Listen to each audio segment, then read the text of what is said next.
बोलो ओम श्री सद्गुरुदेव भगवान की जय।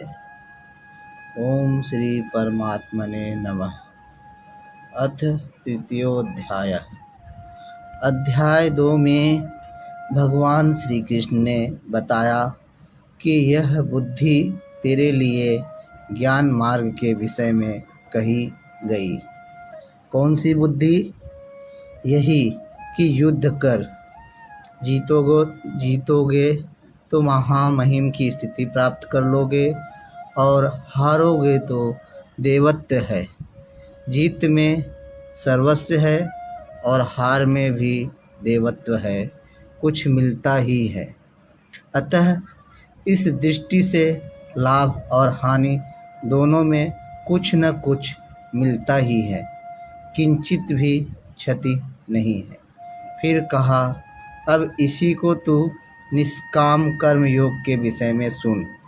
जिस बुद्धि से युक्त होकर तू कर्मों के बंधन से अच्छी प्रकार छूट जाएगा, फिर उसकी विशेषताओं पर प्रकाश डाला। कर्म करते समय आवश्यक सावधानियों पर बल दिया कि फल की वासना वाला न हो, कामनाओं से रहित होकर कर्म में प्रवृत्त हो और कर्म करने में तेरी अश्रद्धा भी न हो, जिससे तू कर्म बंधन से मुक्त हो जाएगा। मुक्त तो होगा, किंतु रास्ते में अपनी स्थिति नहीं दिखाई पड़ी। अतः अर्जुन को निष्काम कर्म योग की अपेक्षा ज्ञान मार्ग सरल और प्राप्ति वाला प्रतीत हुआ। उसने प्रश्न किया, जनार्दन, निष्काम कर्म की अपेक्षा ज्ञान मार्ग आपकी दृष्टि में श्रेष्ठ है, तो मुझे भयंकर कर्म में क्यों लगाते हैं? प्रश्न स्वाभाविक था। मान ले, एक ही स्थान पर जाने के 2 रास्ते हैं। यदि आपको वास्तव में जाना है तो आप अवश्य प्रश्न करेंगे कि इनमें सुगम कौन है। यदि नहीं करते तो आप पथिक नहीं। ठीक इसी प्रकार अर्जुन ने भी प्रश्न रखा। जनों पर दया करने वाले जनार्दन, यदि निष्काम कर्म योग की अपेक्षा ज्ञान योग आपको श्रेष्ठ मान्य है, तो हे केशव, आप मुझे भयंकर कर्म में क्यों लगाते हैं? निष्काम कर्म योग में अर्जुन को भयंकरता दिखाई पड़ी, क्योंकि इसमें कर्म करने में ही अधिकार है, फल में कभी नहीं। कर्म करने में अश्रद्धा भी न हो और निरंतर समर्पण के साथ योग पर दृष्टि रखते हुए कर्म में लगा रहे, जबकि ज्ञान मार्ग में हारोगे तो देवत्व है, जीतने पर महामहिम स्थिति है। अपनी लाभ हानि स्वयं देखते हुए आगे बढ़ना है। इस प्रकार अर्जुन को निष्काम कर्म योग की अपेक्षा ज्ञान मार्ग सरल प्रतीत हुआ। इसलिए उसने निवेदन किया, आप इन मिले हुए से वचनों से मेरी बुद्धि मोहित सी करते हैं। आप तो मेरी बुद्धि का मोह दूर करने में प्रवृत्त हुए हैं। अतः इनमें से एक निश्चय करके कहिए, जिससे मैं श्रेय, परम कल्याण, मोक्ष को प्राप्त हो जाऊं। इस पर श्री कृष्ण ने कहा, निष्पाप अर्जुन, इस संसार में सत्य शोध की 2 धाराएं मेरे द्वारा पहले कही गई है। पहले का तात्पर्य कभी सतयुग या त्रेता में नहीं, बल्कि अभी, जिसे दूसरे अध्याय में कह आए हैं।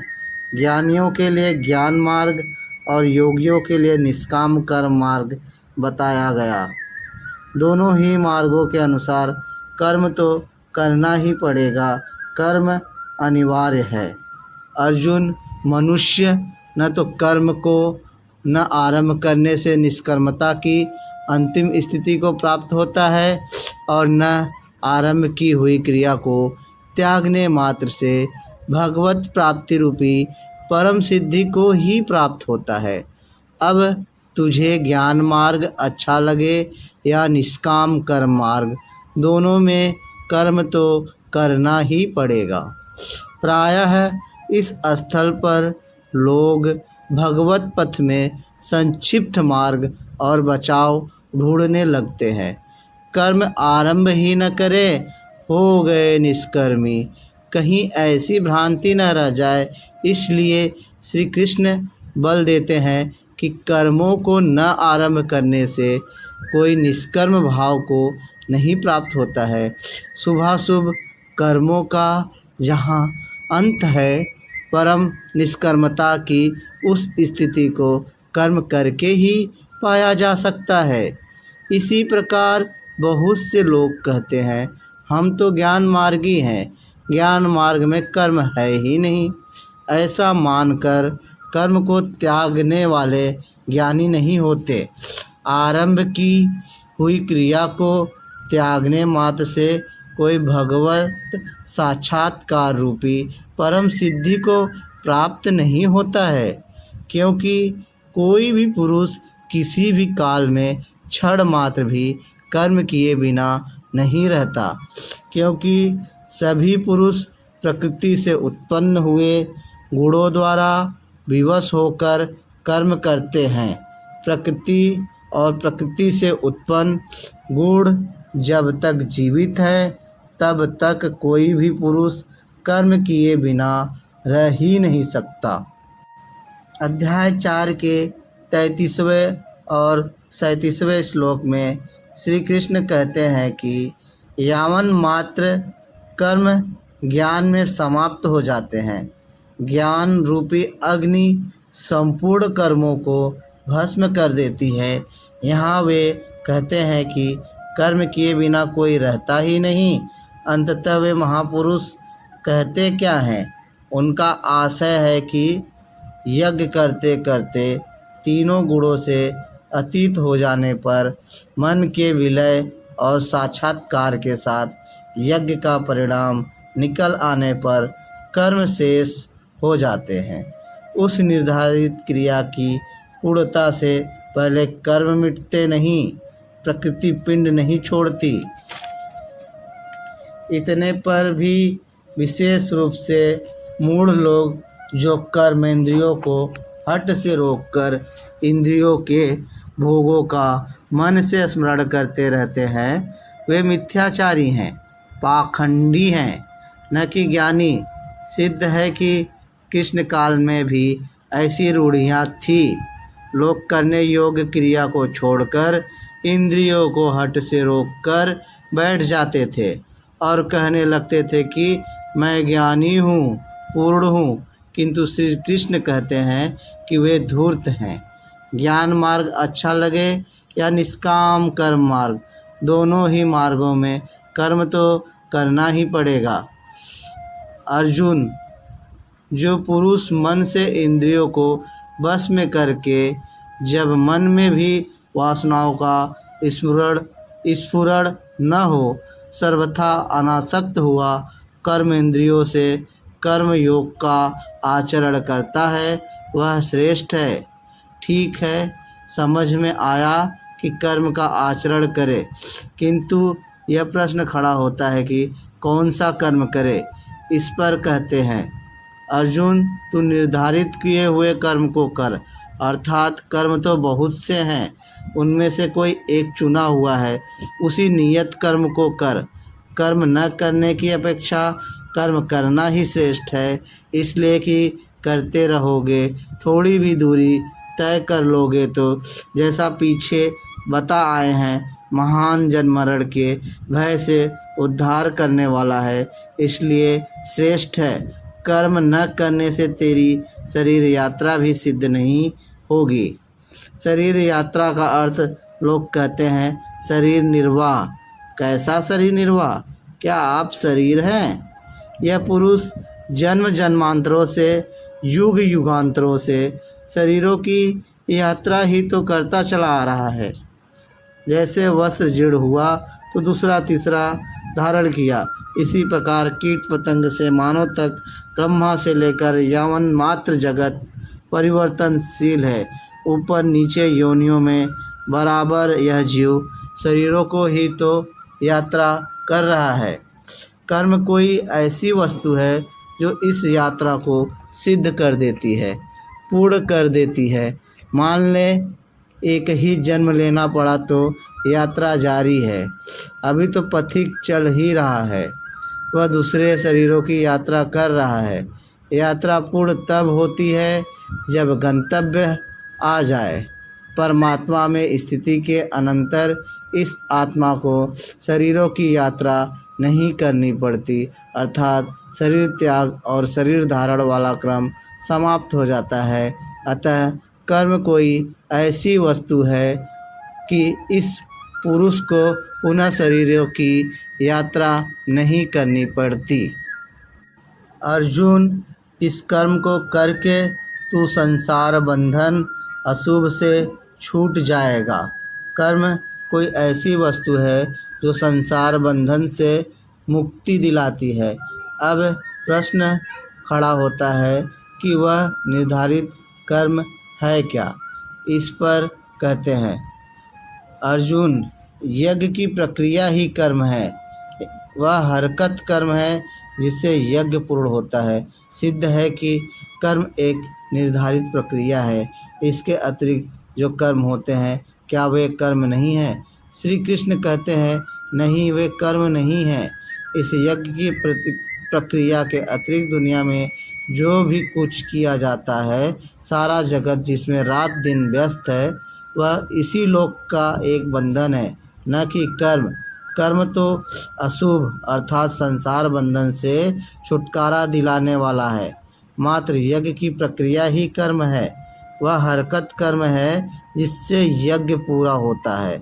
अतः अर्जुन, उस यज्ञ की पूर्ति के लिए संग दोष से अलग रहकर भली प्रकार कर्म का आचरण कर। संग दोष से अलग हुए बिना यह कर्म होता ही नहीं।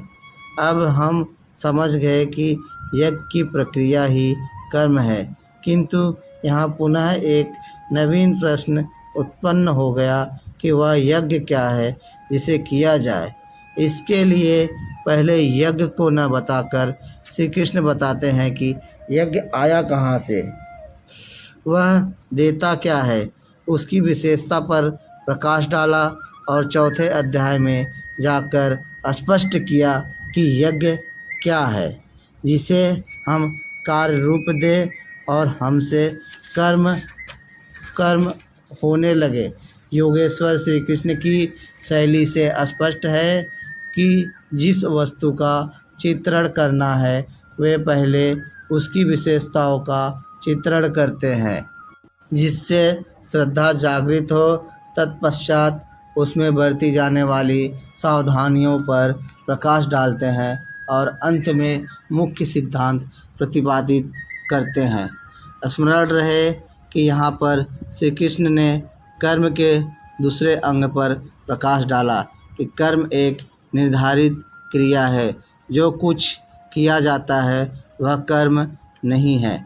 अध्याय 2 में पहली बार कर्म का नाम लिया, उसकी विशेषताओं पर बल दिया, उसमें बरती जाने वाली सावधानियों पर प्रकाश डाला, लेकिन यह नहीं बताया कि कर्म क्या है। यहाँ अध्याय 3 में बताया कि कोई बगैर कर्म किए बिना नहीं रहता।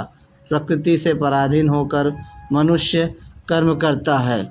इसके बावजूद भी जो लोग इंद्रियों को हठ से रोककर मन से विषयों का चिंतन करते हैं, वे दंभी हैं, दंभ का आचरण करने वाले हैं।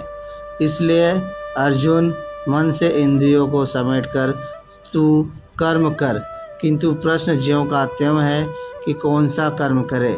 इस पर योगेश्वर श्री कृष्ण ने कहा, अर्जुन, तू निर्धारित किए हुए कर्म को कर। अब प्रश्न उठता है कि निर्धारित कर्म क्या है जिसे हम करें। तब बताया कि यज्ञ को कार्य रूप देना कर्म है। अब प्रश्न उठता है कि वह यज्ञ क्या है। यहाँ यज्ञ की उत्पत्ति विशेषता बताकर शांत हो जाएंगे और आगे अध्याय 4 में यज्ञ का निखरा हुआ रूप मिलेगा, जिसे करना कर्म है। कर्म की यह परिभाषा गीता को समझने की कुंजी है। यज्ञ के अतिरिक्त दुनिया में लोग कुछ न कुछ करते ही रहते हैं। कोई खेती करता है तो कोई व्यापार, कोई पदासीन है तो कोई सेवक, कोई अपने को बुद्धिजीवी कहता है तो कोई श्रमजीवी, कोई समाज सेवा को कर्म मानता है तो कोई देश सेवा को। और इन्हीं कर्मों में लोग सकाम और निष्काम कर्म की भूमिका भी बनाए पड़े हैं। किंतु श्री कृष्ण कहते हैं ये कर्म नहीं है, अन्यत्र लोकोन्य कर्म बंधना। यज्ञ की प्रक्रिया के सिवाय जो कुछ भी किया जाता है वह इसी लोक का बंधनकारी कर्म है, न कि मोक्षद कर्म। वस्तुतः यज्ञ की प्रक्रिया ही कर्म है। अब यज्ञ न बताकर पहले यह बताते हैं कि यज्ञ आया कहाँ से। प्रजापति ब्रह्मा ने कल्प के आदि में यज्ञ सहित प्रजा को रच कर कहा कि इस यज्ञ द्वारा वृद्धि को प्राप्त हो। यह यज्ञ तुम लोगों की जिसमें अनिष्ट न हो, विनाश रहित इष्ट संबंधी कामना की पूर्ति करेगा। यज्ञ सहित प्रजा को किसने रचा? प्रजापति ब्रह्मा ने। ब्रह्मा कौन? क्या 4 मुख और 8 आँखों वाले देवता जैसा कि प्रचलित है? नहीं, श्री कृष्ण के अनुसार देवता नाम की कोई अलग सत्ता है ही नहीं। फिर प्रजापति कौन है?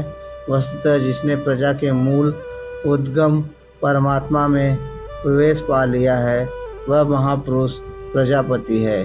उसकी बुद्धि ही ब्रह्मा है।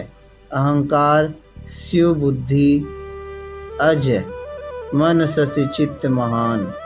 उस समय बुद्धि यंत्र मात्र होती है। उस पुरुष की वाणी में परमात्मा ही बोलता है।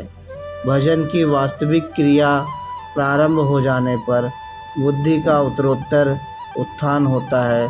प्रारंभ में वह बुद्धि ब्रह्म विद्या से संयुक्त होने के कारण ब्रह्मविद कही जाती है। क्रमशः विकारों का समन होने पर ब्रह्म विद्या में श्रेष्ठ होने पर वह ब्रह्म विद्वर कही जाती है। उत्थान और सूक्ष्म हो जाने पर बुद्धि की अवस्था विकसित हो जाती है, वह ब्रह्मा विद्वरियान कहलाती है। उस अवस्था में ब्रह्मा विद्वेता पुरुष दूसरे को भी उत्थान मार्ग पर लाने का अधिकार प्राप्त कर लेता है। बुद्धि की पराकाष्ठा है ब्रह्मा विद्वरिष्ठ, अर्थात ब्रह्माविद की वह अवस्था जिसमें इष्ट प्रवाहित है।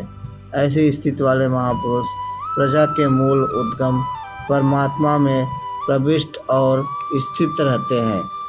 ऐसे महापुरुषों की बुद्धि मात्र यंत्र है, वे ही प्रजापति कहलाते हैं। वे प्रकृति के द्वंद्व का विश्लेषण कर आराधना क्रिया की रचना करते हैं। यज्ञ के अनुरूप संस्कारों का देना ही प्रजा की रचना है। इससे पूर्व समाज अचेत एवं अव्यवस्थित रहता है।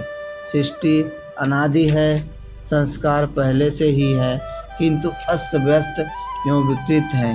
यज्ञ के अनुरूप उन्हें ढालना ही रचना या सजाना है। ऐसे महापुरुष ने कल्प के आदि में यज्ञ सहित प्रजा की रचना की। कल्प निरोग बनाता है, वैद्य कल्प देते हैं। कोई काया कल्प कराता है, वह क्षणिक शरीरों का कल्प है। वास्तविक कल्प तो तब है जब भव रोग से मुक्ति मिल जाए। आराधना का प्रारंभ इस कल्प की शुरुआत है। आराधना पूर्ण हुई तो आपका कल्प पूरा हो गया।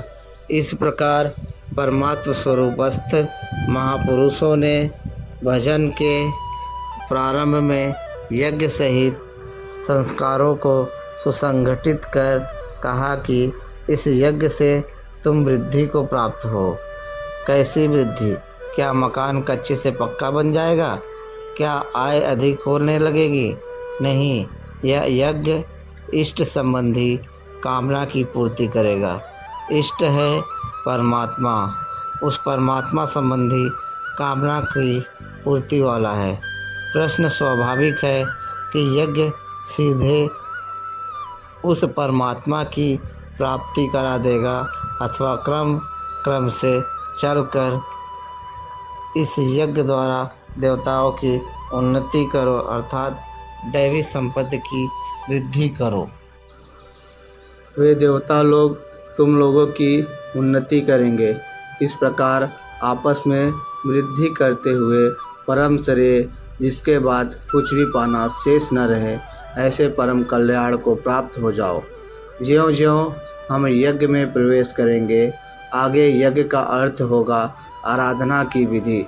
त्यों-त्यों हृदय देश में दैवी संपद अर्जित होती चली जाएगी। परम देव एकमात्र परमात्मा है। उस परम देव में प्रवेश दिला देने वाली जो संपद है, अंतःकरण की जो सजाती प्रवृत्ति है, उसी को दैवी संपद कहते हैं। वह परम देव को संभव कराती है, इसलिए दैवी संपद कही जाती है, न कि बाहरी देवता, पत्थर, पानी, जैसा कि लोग कल्पना कर लेते हैं। योगेश्वर श्री कृष्ण के शब्दों में उनका कोई अस्तित्व नहीं है। आगे कहते हैं, यज्ञ द्वारा संवर्धित देवता दैवी संपद आपको इष्ट अर्थात आराध्य संबंधी भोगों को देंगे, अन्य कुछ नहीं। तय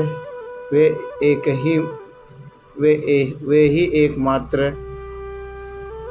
देने वाले हैं। इष्ट को पाने का अन्य कोई विकल्प नहीं है। इन दैवी गुणों को बिना बढ़ाए जो इस स्थिति का भोग करता है, वह निश्चय ही चोर है। जब उसने पाया ही नहीं तो भोगेगा क्या? किंतु कहता अवश्य है कि हम तो पूर्ण हैं, तत्वदर्शी हैं। ऐसी डींग मारने वाला, इस पथ से मुंह छिपाने वाला है, वह निश्चय ही चोर है, न कि प्राप्ति वाला। किंतु पाने वाले क्या पाते हैं? यज्ञ से बचे हुए अन्न को खाने वाले संत जन सब पापों से मुक्त हो जाते हैं। दैवी संपत्ति की वृद्धि करते करते परिणाम में प्राप्ति काल की पूर्ति काल है। जब यज्ञ पूर्ण हो गया तो शेष बचा हुआ ब्रह्मा ही अन्न है। इसी को श्री कृष्ण दूसरे शब्दों में कहा, यज्ञ जिसकी सृष्टि करता है, उस असन का पान करने वाला ब्रह्मा में प्रविष्ट हो जाता है।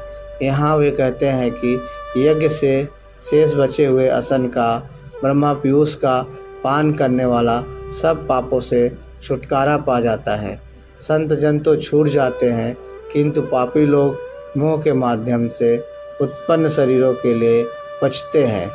वे पाप खाते हैं। उन्होंने भजन भी किया, आराधना को समझा, अग्रसर भी हुए, किंतु बदले में एक मीठी सी चाह पैदा हो गई कि आत्म कारणात् शरीर के लिए और शरीर के संबंधों को लेकर कुछ मिले। उसे मिल तो जाएगा, किंतु उतने भोग के पश्चात वह अपने को वहीं खड़ा पाएगा जहाँ से भटकाव हुआ था। इससे बड़ी क्षति क्या होगी? जब शरीर ही नश्वर है तो इसके सुख भोग कब तक साथ देंगे? वे आराधना तो करते हैं, किंतु बदले में पाप ही खाते हैं।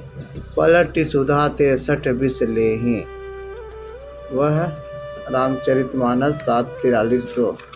वह नष्ट तो नहीं होगा, किंतु आगे नहीं बढ़ेगा। इसलिए श्री कृष्ण निष्काम भाव से कर्म भजन करने पर बल देते हैं। अभी तक श्री कृष्ण ने बताया कि यज्ञ परम श्रेय देता है और उसकी रचना महापुरुष द्वारा होती है, किंतु वे महापुरुष प्रजा की रचना में क्यों प्रवृत्त होते हैं? इस पर कहते हैं, संपूर्ण प्राणी अन्न से उत्पन्न होते हैं। अन्न परमात्मा ही है। उस ब्रह्मा पीयूष को ही उद्देश्य बनाकर प्राणी यज्ञ की ओर अग्रसर होता है। अन्न की उत्पत्ति वृष्टि से होती है। बादलों से होने वाला वर्षा नहीं अपितु कृपा वृष्टि। पूर्व संचित यज्ञ कर्म ही इस जन्म में जहाँ से साधन छूटा था वहीं से इष्ट कृपा के रूप में बरस पड़ता है। आज की आराधना कल कृपा के रूप में मिलेगी। इसलिए वृष्टि यज्ञ से होती है। स्वाहा बोलने और तिल जौ जलाने से ही वृष्टि होती तो विश्व की अधिकांश मरुभूमि ऊसर क्यों रहती, उर्वरा बन जाती। यहाँ कृपा वृष्टि यज्ञ की देन है। यह यज्ञ कर्मों से ही उत्पन्न होने वाला है। कर्म से पूर्ण होता है। इस कर्म को वेद से उत्पन्न हुआ जान। वेद ब्रह्मा स्थित महापुरुषों की वाणी है। जो तत्व विदित नहीं है उसकी प्रत्यक्ष अनुभूति का नाम वेद है, न कि कुछ श्लोक संग्रह। वेद अविनाशी परमात्मा से उत्पन्न हुआ जान कहा तो महात्माओं ने, किंतु वे परमात्मा के साथ तद्रूप हो चुके थे। उनके माध्यम से अविनाशी परमात्मा ही बोलता है। इसलिए वेद को अपौरुषेय कहा जाता है। महापुरुष वेद कहाँ से पा गए, तो वेद अविनाशी परमात्मा से उत्पन्न हुआ। महापुरुष उसके तद्रूप है, वे मात्र यंत्र हैं, इसलिए उनके द्वारा वही बोलता है। क्योंकि यज्ञ के द्वारा ही मन के निरोधा काल में वह विदित होता है। इससे सर्वव्यापी परम अक्षर परमात्मा सर्वदा यज्ञ में ही प्रतिष्ठित है। यज्ञ ही उसे पाने का एकमात्र उपाय है। इसी पर बल देते हैं। हे पार्थ, जो पुरुष इस लोक में मनुष्य शरीर प्राप्त कर इस प्रकार चलाए हुए साधन चक्र के अनुसार नहीं बरतता, अर्थात दैवी संपत्ति का उत्कर्ष, देवताओं की वृद्धि और परस्पर वृद्धि के द्वारा अक्षय धाम को प्राप्त करना, इस क्रम के अनुसार जो नहीं बरतता, इंद्रियों का आराम चाहने वाला वह पापायु पुरुष व्यर्थ ही जीता है। बंधुओं, योगेश्वर श्री कृष्ण ने अध्याय 2 में कर्म का नाम लिया और इस अध्याय में बताया कि नियत कर्म का आचरण कर। यज्ञ की प्रक्रिया ही कर्म है। इसके सिवाय जो कुछ किया जाता है वह इसी लोक का बंधन है। इसलिए संग दोष से अलग रहकर उस यज्ञ की पूर्ति के लिए कर्म का आचरण कर। उन्होंने यज्ञ की विशेषताओं पर प्रकाश डाला और बताया कि यज्ञ की उत्पत्ति ब्रह्मा से है। प्रजा अन्न को उद्देश्य बनाकर उस यज्ञ में प्रवृत्त होती है। यज्ञ कर्म से और कर्म अपौरुषेय वेद से उत्पन्न होता है, जबकि वेद मंत्रों के दृष्टा महापुरुष ही थे। उनका पुरुष तिरोहित हो चुका था। प्राप्ति के साथ अविनाशी परमात्मा ही शेष बचा था। इसलिए वेद परमात्मा से उत्पन्न है। सर्वव्यापी परमात्मा यज्ञ में सर्वदा प्रतिष्ठित है। इस साधन चक्र के अनुसार जो नहीं बरतता वह पापायु पुरुष इंद्रियों का सुख चाहने वाला है, व्यर्थ ही जीता है। अर्थात यज्ञ ऐसी विधि विशेष है जिसमें इंद्रियों का आराम नहीं है अपितु अक्षय सुख है। इंद्रियों के संयम के साथ इसमें लगने का विधान है। इंद्रियों का आराम चाहने वाला पापायु है। अभी तक श्री कृष्ण ने नहीं बताया कि यज्ञ है क्या, परंतु क्या यज्ञ करते ही रहेंगे या इसका कभी अंत भी होगा। इस पर योगेश्वर कहते हैं, जो मनुष्य आत्मा में ही रत, आत्मतृप्त, आत्मा में ही संतुष्ट है, उसके लिए कोई कर्तव्य नहीं रह जाता। यही तो लक्ष्य था। जब अव्यक्त सनातन अविनाशी आत्म तत्व प्राप्त हो गया तो आगे ढूंढे किसे। ऐसे पुरुष के लिए इस स्थिति को प्राप्त करने के लिए तो अनासक्त हुआ निरंतर कार्य कर्म, जो करने योग्य कर्म है उस कर्म को अच्छी प्रकार कर। क्योंकि अनासक्त पुरुष कर्म के आचरण से परमात्मा को प्राप्त होता है। नियत कर्म, कार्य कर्म एक ही है। कर्म की प्रेरणा देते हुए वे पुनः कहते हैं, जनक माने राजा, जनक नहीं। जनक जन्मदाता को कहते हैं। योग ही जनक है, जो आपके स्वरूप को जन्म देता है, प्रकट करता है। योग से संयुक्त प्रत्येक महापुरुष जनक है।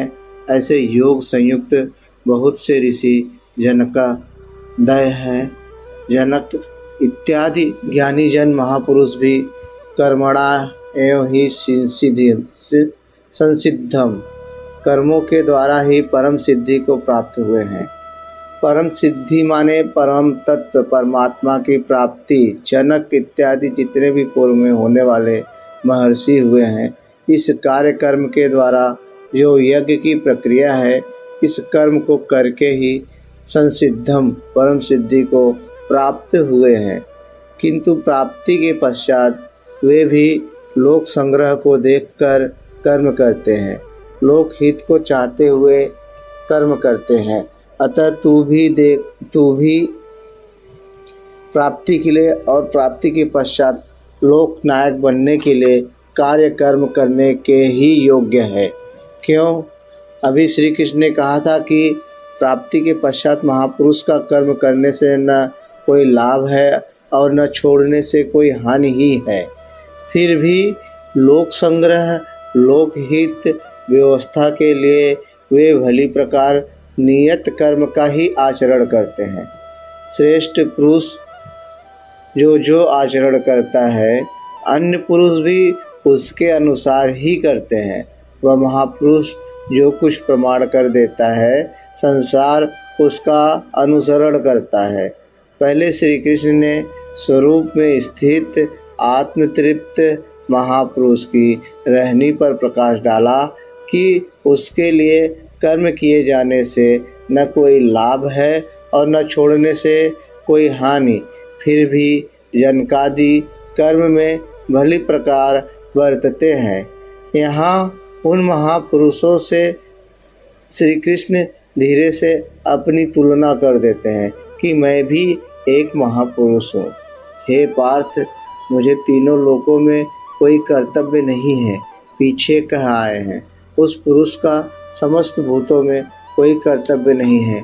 यहाँ कहते हैं तीनों लोकों में मुझे कुछ भी कर्तव्य शेष नहीं है तथा किंचिन मात्र प्राप्त होने योग्य वस्तु अप्राप्त नहीं है। तब भी मैं कर्म में भली प्रकार बरतता हूँ, क्योंकि यदि मैं सावधान होकर कदाचित कर्म न बरतूं तो मनुष्य मेरे बर्ताव के अनुसार वर्तने लग जाएंगे। तो क्या आपका अनुकरण भी बुरा है? श्री कृष्ण कहते हैं, हाँ, यदि मैं सावधान होकर कर्म न करूं तो यह सब लोग भ्रष्ट हो जाए और मैं संकरस्य वर्ण संकर करने वाला हूँ तथा इस सारी प्रजा का हनन करने वाला, मारने वाला बनूं। स्वरूप में स्थित महापुरुष सतर्क रहकर यदि आराधना क्रम में न लगे रहें तो समाज उनकी नकल करके भ्रष्ट हो जाएगा। महापुरुष ने तो आराधना पूर्ण करके परम निष्कर्म की स्थिति को पाया है। वे न करें तो उनके लिए कोई हानि नहीं है, किंतु समाज ने तो अभी आराधना आरंभ ही नहीं की। पीछे वालों के मार्गदर्शन के लिए ही महापुरुष कर्म करते हैं। मैं भी करता हूँ। अर्थात श्री कृष्ण एक महापुरुष थे, न कि वैकुंठ से आए हुए कोई विशेष भगवान। उन्होंने कहा कि महापुरुष लोक संग्रह के लिए कर्म करता है, मैं भी करता हूँ। यदि न करूँ तो लोगों का पतन हो जाए, सभी कर्म छोड़ बैठेंगे। मन बड़ा चंचल है, यह सब कुछ चाहता है, केवल भजन नहीं चाहता। यदि स्वरूपस्थ महापुरुष कर्म न करे तो देखा देखी पीछे वाले भी तुरंत कर्म छोड़ देंगे। उन्हें बहाना मिल जाएगा कि ये भजन नहीं करते, पान खाते हैं, इत्र लगाते हैं, सामान्य बातें करते हैं, फिर भी महापुरुष कहलाते हैं। ऐसा सोचकर वे भी आराधना से हट जाते हैं, पतित हो जाते हैं। श्री कृष्ण कहते हैं कि यदि मैं कर्म न करूं तो सब भ्रष्ट हो जाए और मैं वर्ण संकर का कर्ता बनूं। स्त्रियों के दूषित होने से वर्ण संकर तो देखा सुना जाता है। अर्जुन भी इसी भय से विकल था कि स्त्रियां दूषित होंगी तो वर्ण संकर पैदा होगा, किंतु श्री कृष्ण कहते हैं यदि मैं सावधान होकर आराधना में लगा न रहूं तो वर्ण शंकर का करता हूँ। वस्तुतः आत्मा का शुद्ध वर्ण है परमात्मा। अपने शाश्वत स्वरूप के पथ से भटक जाना वर्ण संकरता है। यदि स्वरूपस्थ महापुरुष क्रिया में नहीं बरतते तो लोग उनके अनुकरण से क्रिया रहित हो जाएंगे, आत्मपथ से भटक जाएंगे, वर्ण संकर हो जाएंगे, वे प्रकृति में खो जाएंगे। ओम। स्त्रियों का सतीत्व एवं नस्ल की शुद्धता एक सामाजिक व्यवस्था है, अधिकारों का प्रश्न है, समाज के लिए उसकी उपयोगिता भी है, किंतु माता पिता के भूलों का संतान की साधना पर कोई प्रभाव नहीं पड़ता। आपन करनी पार उतरनी। हनुमान, व्यास, वशिष्ठ, नारद, सुखदेव, कबीर, ईसा इत्यादि अच्छे महापुरुष हुए, जबकि सामाजिक कुलीनता से इनका संपर्क नहीं है। आत्मा अपने पूर्व जन्म के गुणधर्म लेकर आता है। श्री कृष्ण कहते हैं, मनः षष्ठा निंद्रियाणि प्रकृतिस्थानि कर्षति। मन सहित इंद्रियों से जो कार्य इस जन्म में होता है, उनके संस्कार लेकर जीवात्मा पुराने शरीर को त्याग कर नवीन शरीर में प्रवेश कर जाता है। इसमें जन्मदाताओं का क्या लगा, उनके विकास में कोई अंतर नहीं आया। अतः स्त्रियों के दूषित होने से वर्ण संकर नहीं होता। स्त्रियों के दूषित होने और वर्ण संकर से कोई संबंध नहीं है। शुद्ध स्वरूप की ओर अग्रसर न होकर प्रकृति में बिखर जाना ही वर्ण संकरता है। यदि महापुरुष सावधान होकर क्रिया नियत कर्म में बरतते हुए लोगों से क्रिया न कराए तो वह उस सारी प्रजा का हनन करने वाला, मारने वाला बने। साधना क्रम में चलकर उस मूल अविनाशी की प्राप्ति ही जीवन है और प्रकृति में बिखरे रहना, भटक जाना ही मृत्यु है। किंतु वह महापुरुष इस सारी प्रजा को यदि क्रिया पथ पर नहीं चलाता, इस सारी प्रजा को बिखराव से रोककर सतपथ पर नहीं चलाता, तो वह सारी प्रजा का हनन करने वाला हत्यारा है, हिंसक है और क्रमशः चलते हुए जो चला लेता है वह शुद्ध अहिंसक है। गीता के अनुसार शरीर का निधन नश्वर, कलेवरों का निधन मात्र परिवर्तन है, हिंसा नहीं। हे भारत, कर्म में आसक्त हुए अज्ञानी जन जैसे कर्म करते हैं, वैसे ही अनासक्त हुआ विद्वान पूर्ण ज्ञाता भी लोक हृदय में प्रेरणा और कल्याण संग्रह चाहता हुआ कर्म करे। यज्ञ की विधि जानते और करते हुए भी हम अज्ञानी हैं। ज्ञान का अर्थ है प्रत्यक्ष जानकारी। जब तक लेस मात्र भी हम अलग हैं, आराध्य अलग है, तब तक अज्ञान विद्यमान है। जब तक अज्ञान है तब तक कर्म में आसक्ति रहती है। अज्ञानी जितनी आसक्ति से आराधना करता है, उसी प्रकार अनासक्त जिसे कर्मों से प्रयोजन नहीं है तो आसक्ति क्यों होगी। ऐसा पूर्णज्ञाता महापुरुष भी लोक हित के लिए कर्म करे, दैवी संपद का उत्कर्ष करे, जिससे समाज उस पर चल सके। ज्ञानी पुरुषों को चाहिए कि कर्मों में आसक्ति वाले अज्ञानियों की बुद्धि में भ्रम न पैदा करें, अर्थात स्वरूपस्थ महापुरुष ध्यान दे कि उनके किसी आचरण से पीछे वालों के मन में कर्म के प्रति अश्रद्धा न उत्पन्न हो जाए। परमात्म तत्व से संयुक्त महापुरुष को भी चाहिए कि स्वयं भली प्रकार नियत कर्म करता हुआ उनसे करावे। यही कारण था कि पूज्य महाराज जी वृद्धावस्था में भी रात के 2 बजे ही उठकर बैठ जाएं, खांसने लगे, 3 बजे बोलने लगे, उठो मिट्टी के पुतलों, सब उठकर चिंतन में लग जाए, तो स्वयं थोड़ा लेट जाए, कुछ देर बाद फिर उठकर बैठ जाए, कहे तुम लोग सोचते हो कि महाराज सो रहे हैं, किंतु मैं सोता नहीं, श्वास में लगा हूँ। वृद्धावस्था का शरीर है, बैठने में कष्ट होता है, इसी से मैं पड़ा रहता हूँ, लेकिन तुम्हें तो स्थिर और सीधे बैठकर चिंतन में लगना है।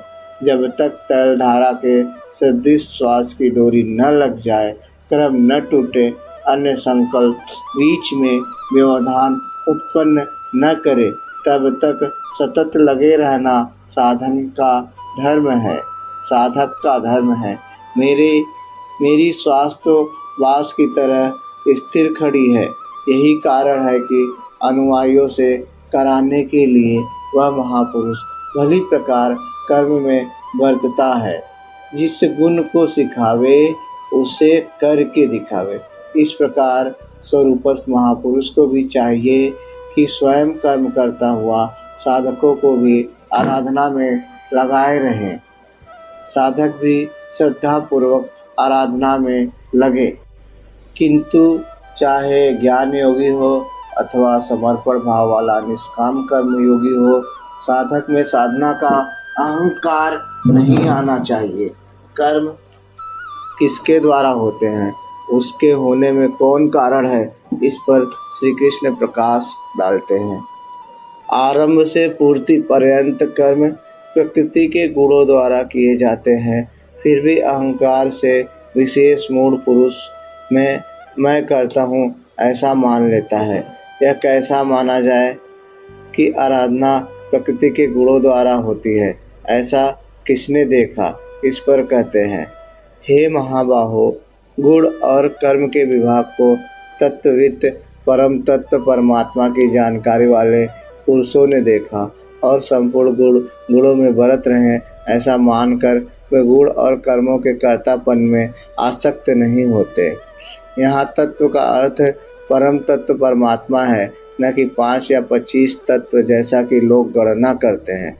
योगेश्वर श्री कृष्ण के शब्दों में तत्व एकमात्र परमात्मा है, अन्य कोई तत्व है ही नहीं। गुणों को पार करके परम तत्व परमात्मा में स्थित महापुरुष गुण के अनुसार कर्मों का विभाजन देख पाते हैं। तामसी गुण रहेगा तो उसका कार्य होगा आलस्य, निद्रा, प्रमाद, कर्म में प्रवृत्त न होने का स्वभाव। राजसी गुण रहेंगे तो आराधना से पीछे न हटने का स्वभाव, शौर्य, स्वामी भाव से कर्म होगा। और सात्विक गुण कार्यरत होने पर ध्यान, समाधि, अनुभवी उपलब्धि, धारावाहिक चिंतन, सरलता स्वभाव में होगी। गुण परिवर्तनशील है। प्रत्यक्षदर्शी ज्ञानी ही देख पाता है कि गुणों के अनुरूप कर्मों का उत्कर्ष अपकर्ष होता है। गुण अपना कार्य करा लेते हैं, अर्थात गुणों में बरतते हैं, ऐसा समझकर वह प्रत्यक्ष दृष्टा कर्म में आसक्त नहीं होता। किंतु जिन्होंने गुणों का पार नहीं पाया, जो अभी रास्ते में हैं, उन्हें तो कर्म में आसक्त रहना है। इसलिए प्रकृति के गुणों से मोहित हुए पुरुष गुण और कर्मों में क्रमशः निर्मल गुणों की ओर उन्नति देखकर उनमें आसक्त होते हैं। उन अच्छी प्रकार न समझने वाले मंदान शिथिल प्रयत्न वालों को अच्छी प्रकार जानने वाला ज्ञानी चलायमान न करे, उन्हें हतोत्साहित न करे, बल्कि प्रोत्साहन दे, क्योंकि कर्म करके ही उन्हें परम नैष्कर्म की स्थिति को पाना है। अपनी शक्ति और स्थिति का आकलन करके कर्म में प्रवृत्त होने वाले ज्ञान मार्गी साधकों को चाहिए कि कर्म को गुणों की देन माने, अपने को कर्ता मानकर अहंकारी न बन जाए। निर्मल गुणों के प्राप्त होने पर भी उनमें आसक्त न हो, किंतु निष्काम कर्मयोगी को कर्म और गुणों के विश्लेषण में समय देने की कोई आवश्यकता नहीं है। उसे तो बस समर्पण के साथ कर्म करते जाना है। कौन गुण आ जा रहा है यह देखना इष्ट की जिम्मेदारी हो जाती है।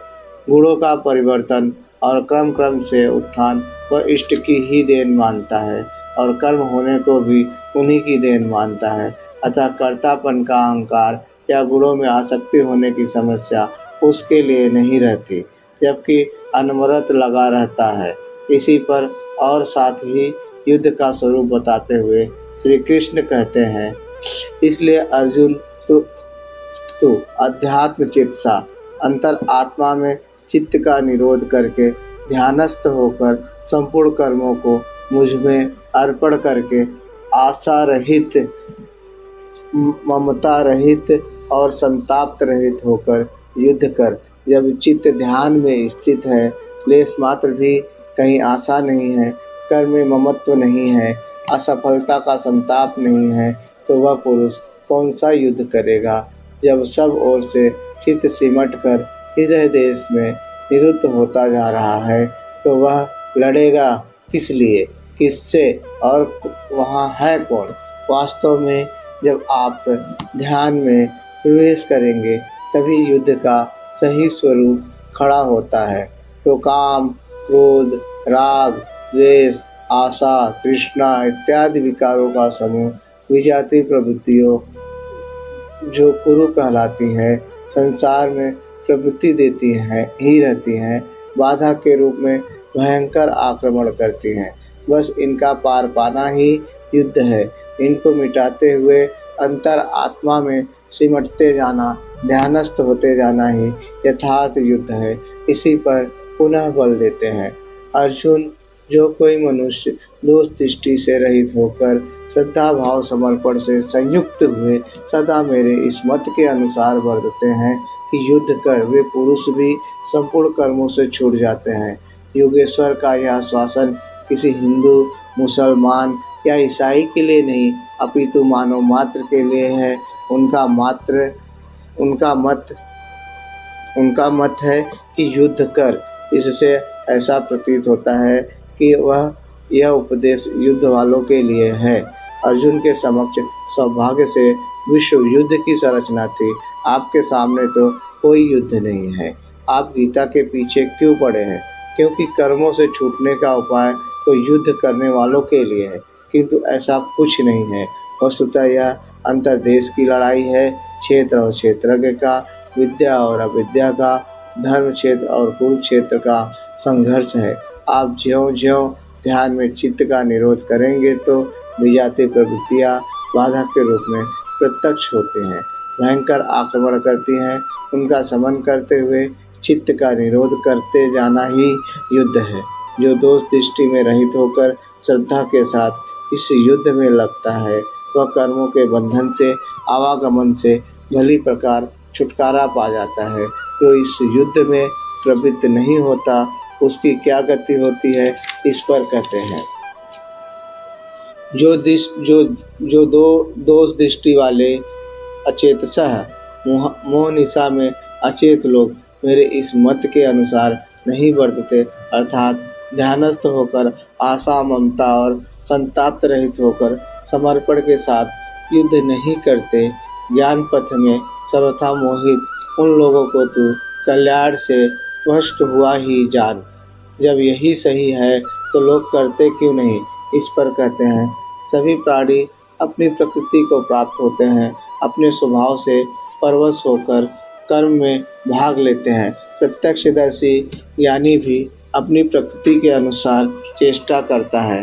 प्राणी अपने कर्मों में वर्तते हैं और ज्ञानी अपने स्वरूप में। जैसा जिसकी प्रकृति का दबाव है वैसा ही कार्य करता है। यह स्वयं सिद्धि है, इसमें निराकरण कोई क्या करेगा। यही कारण है कि सभी लोग मेरे मत के अनुसार कर्म में प्रवृत्त नहीं हो पाते। वे आशा, ममता, संताप का, दूसरे शब्दों में राग द्वेष का त्याग नहीं कर पाते, जिससे कर्म का सम्यक आचरण नहीं हो पाता। इसी को आप स्पष्ट करते हैं और दूसरा कारण बताते हैं। इंद्रिय और इंद्रियों के भोगों में राग और द्वेष स्थित हैं। इन दोनों के वश में नहीं होना चाहिए, क्योंकि यह कल्याण मार्ग में कर्मों से छूट जाने वाली प्रणाली में ये राग और द्वेष दुर्धर्ष शत्रु हैं। आराधना का अपहरण कर ले जाते हैं। जब शत्रु भीतर है तो बाहर कोई किसी से क्यों लड़ेगा। शत्रु तो इंद्रियों और भोगों के संसर्ग में है, अंतःकरण में है। अतः यह युद्ध भी अंतःकरण का युद्ध है, क्योंकि शरीर ही क्षेत्र है जिसमें सजाती और विजाती दोनों प्रवृत्तियाँ विद्या और अविद्या रहती है। जो माया के दो अंग हैं, इन्हीं प्रवृत्तियों का पार पाना सजाति प्रवृत्ति को साध कर विजाति का अंत करना युद्ध है। विजाति समाप्त होने पर सजाति का उपयोग समाप्त हो जाता है। स्वरूप का स्पर्श करके सजाति का भी उसके अंतराल में विलय हो जाना, इस प्रकार प्रकृति का पार पाना युद्ध है, जो ध्यान में ही संभव है। राग और द्वेष के समन में समय लगता है, इसलिए बहुत से साधक क्रिया को छोड़कर सहसा महापुरुष की नकल करने लग जाते हैं। श्री कृष्ण इससे सावधान करते हैं। एक साधक 10 वर्ष से साधना में लगा हुआ है और दूसरा आज साधना में प्रवेश ले रहा है। दोनों की क्षमता एक जैसी नहीं होगी। प्रारंभिक साधक यदि उसकी नकल करता है तो नष्ट हो जाएगा। इसी पर श्री कृष्ण कहते हैं कि अच्छी प्रकार आचरण किए हुए दूसरों के धर्म से गुण रहित भी अपना धर्म अधिक उत्तम है। स्वभाव से उत्पन्न कर्म में प्रवृत्त होने की क्षमता स्वधर्म है। अपनी क्षमता के अनुसार कर्म में प्रवृत्त होने से साधक एक न एक दिन पार पा जाता है। अतः स्वयं स्वधर्मचारण में मरना भी परम कल्याणकारी है। यहाँ से साधन छूटेगा, शरीर मिलने पर वहीं से पुनः प्रारंभ होगा। आत्मा तो मरता नहीं, शरीर वस्त्र बदलते हैं। आपके बुद्धि विचार बदल तो नहीं जाते। आगे वालों की तरह स्वांग बनाने से साधक भय को प्राप्त होगा। भय प्रकृति में होता है, परमात्मा में नहीं। प्रकृति का आवरण और घना हो उठेगा। इस भगवत पथ में नकल का बाहुल्य है। पूज्य महाराज जी को एक बार आकाशवाणी हुई कि अनुसुईया में जाकर रहें, तो जम्मू से चित्रकूट आए और अनुसुईया के घोर जंगल में निवास करने लगे। बहुत से महात्मा उधर से आते जाते थे। एक ने देखा कि परमहंस जी दिगंबर नंग धड़ंग निवास करते हैं, उनका सम्मान है, तो तुरंत उन्होंने कौपिन फेंका, दंड का मंडल एक अन्य महात्मा को दे दिया और दिगंबर हो गए। कुछ काल बाद आए तो देखा कि परमहंस जी लोगों से बातें भी करते हैं, गालियाँ भी देते हैं। महाराज जी को आदेश हुआ था कि भक्तों के कल्याणार्थ कुछ ताड़ना दिया करें, इस पथ के पथिकों पर निगरानी रखें। महाराज जी की नकल कर वे महात्मा भी गालियाँ देने लगे, किंतु बदले में लोग भी कुछ न कुछ कह बैठते थे। वे महात्मा कहने लगे, वहाँ कोई बोलता नहीं, यहाँ तो जवाब देते हैं। 2-1 साल बाद लौटे तो देखा कि परमहंस जी गद्दे पर बैठे हैं, लोग पंखा झल रहे हैं, चंवर चल रहे हैं। उन्होंने जंगल के ही एक खंडहर में तख्त मंगवाया, गद्दे बिछवाए, 2 आदमियों को चंवर चलाने के लिए नियुक्त कर दिया। हर सोमवार को भीड़ भी लगने लगी कि पुत्र चाहिए तो 50 रुपये, पुत्री चाहिए तो 50 रुपये, किंतु उघरहि अंत न होय निबाहु। 1 महीने में ही कौड़ी के 2 होकर चल दिए। इस भगवत पथ में नकल साथ नहीं देता। साधक को स्वधर्म का ही आचरण करना चाहिए। स्वधर्म क्या है? अध्याय 2 में श्री कृष्ण ने स्वधर्म का नाम लिया कि स्वधर्म को देखकर भी तू युद्ध करने योग्य है। क्षत्रिय के लिए इससे बढ़कर कल्याणकारी मार्ग नहीं है। स्वधर्म में अर्जुन क्षत्रिय पाया जाता है। संकेत किया कि अर्जुन जो ब्राह्मण है, वेदों का उपदेश उनके लिए क्षुद्र जलाशय के तुल्य है। तू वेदों से ऊपर उठ और ब्राह्मण बन, अर्थात स्वधर्म में परिवर्तन संभव है। वहाँ पुनः कहा कि राग द्वेष के वश में न हो, इन्हें काट, स्वधर्म श्रेयस्कर है। इसका यह आशय नहीं है कि अर्जुन किसी ब्राह्मण की नकल करके उस जैसी वेशभूषा बना ले। एक ही कर्म पथ को महापुरुष ने 4 श्रेणियों में बांट दिया, निकृष्ट, मध्यम, उत्तम और अति उत्तम। इन श्रेणियों के साधकों को क्रमशः शूद्र, वैश्य, क्षत्रिय और ब्राह्मण की संज्ञा दी। शूद्र वाली क्षमता से कर्म का आरंभ होता है और साधना क्रम में वही साधक ब्राह्मण बन जाता है। इससे भी आगे जब वह परमात्मा में प्रवेश पा जाता है तो न ब्राह्मणे न क्षत्रिय न वैश्यो न शूद्रम चिदानंद स्वरूपम शिवोहम। यह वर्ण से ऊपर हो जाता है। यही श्री कृष्ण भी कहते हैं कि चातुर्यम मया सिस्टम, 4 वर्णों की रचना मैंने की। तो क्या जन्म के आधार पर मनुष्यों को बांटा? नहीं। गुण कर्म विभाग से, गुणों के आधार पर कर्म बांटा गया। कौन सा कर्म? क्या सांसारिक कर्म? श्री कृष्ण कहते नहीं, नियत कर्म। नियत कर्म क्या है? वह है यज्ञ की प्रक्रिया, जिसमें होता है श्वास में प्रश्वास का हवन, प्रश्वास में श्वास का हवन, इंद्रिय संयम इत्यादि।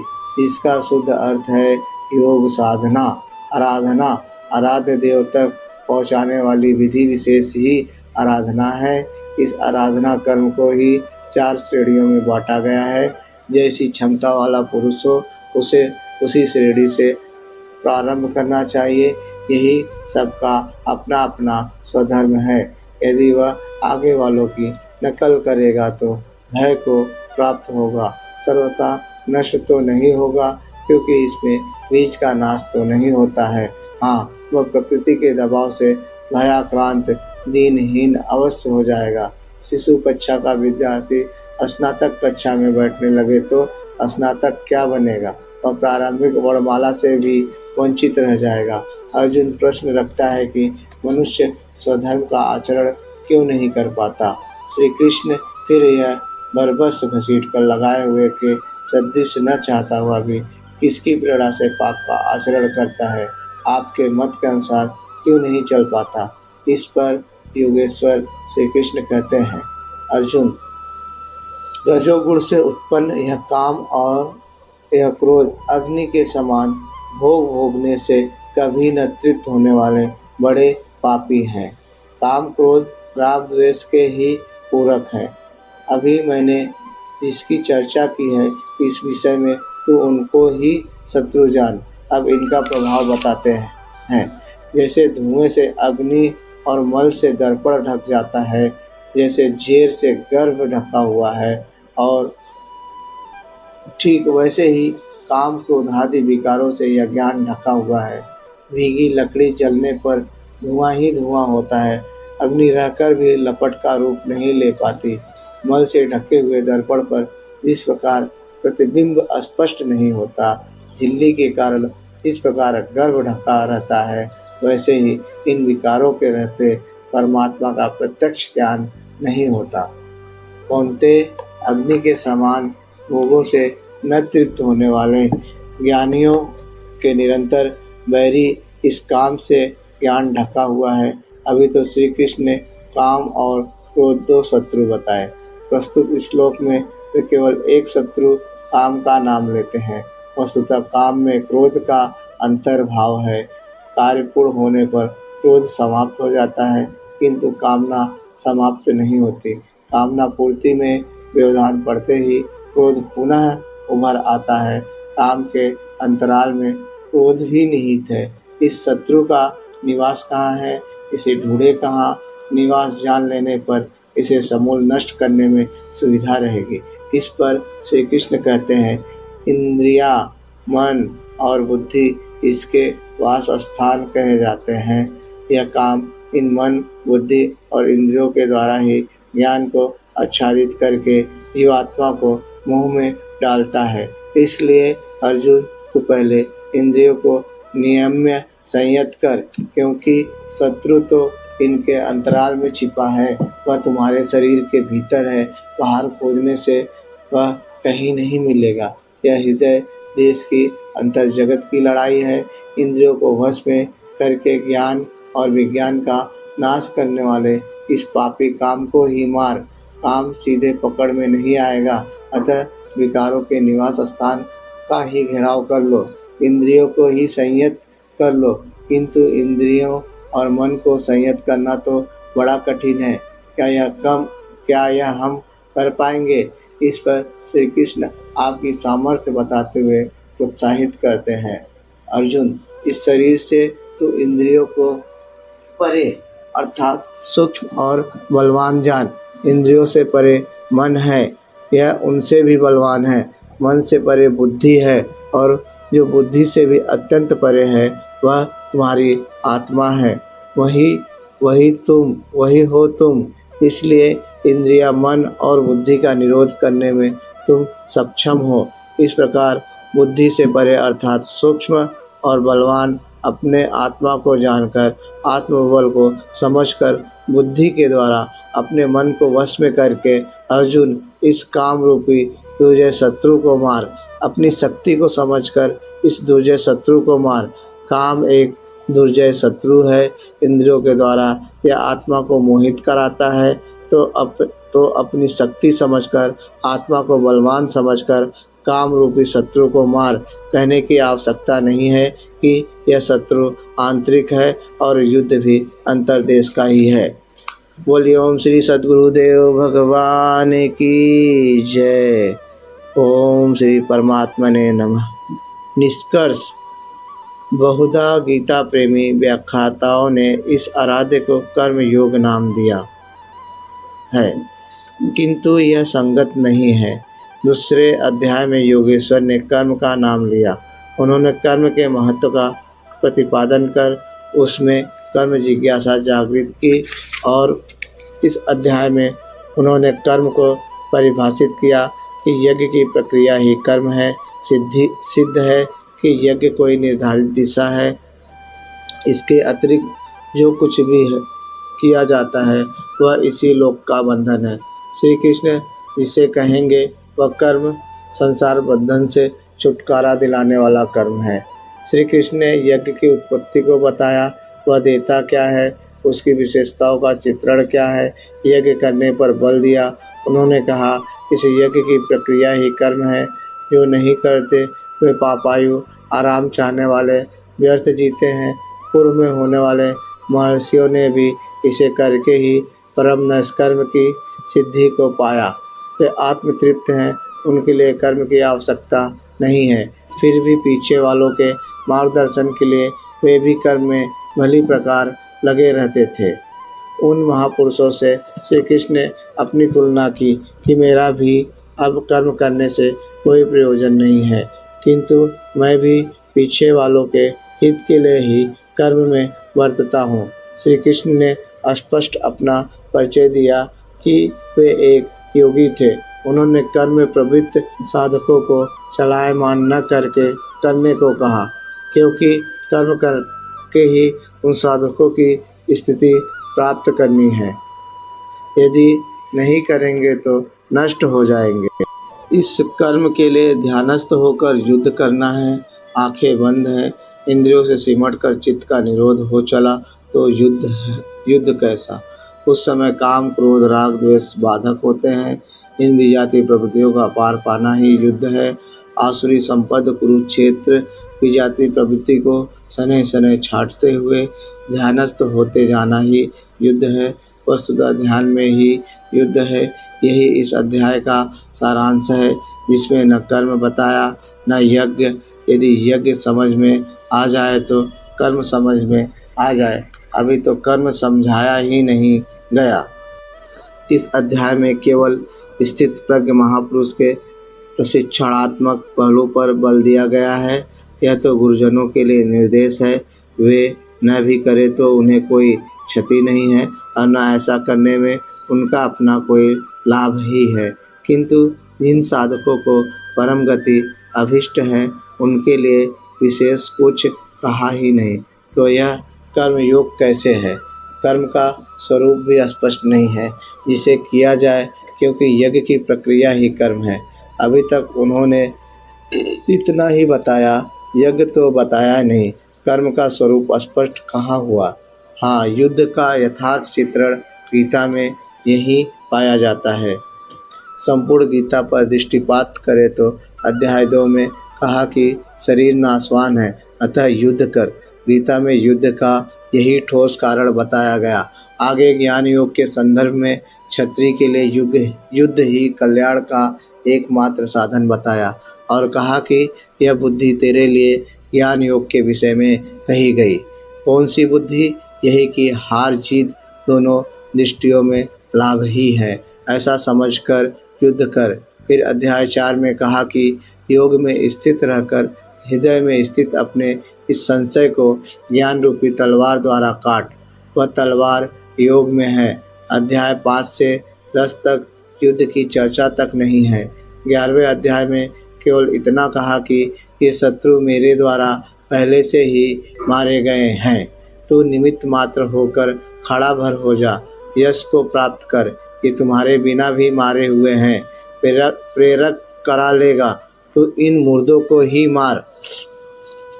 अध्याय 15 में संसार सुविरूढ़ मूल वाला पीपल वृक्ष जैसा कहा गया, जिसे असंगतता रूपी शस्त्र द्वारा काट कर उस परम पद को खोजने का निर्देश मिला।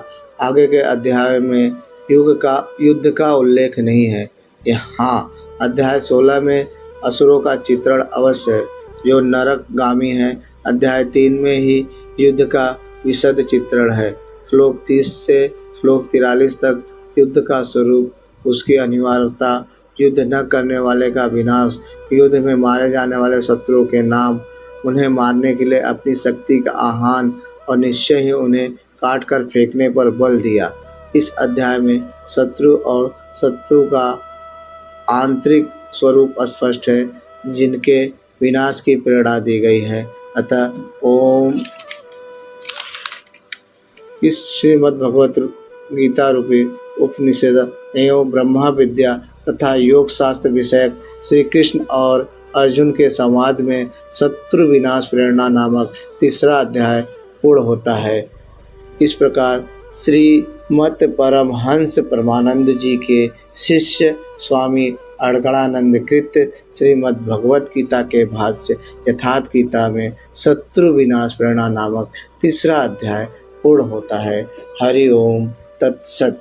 बोलिए ओम श्री सद्गुरुदेव भगवान की जय।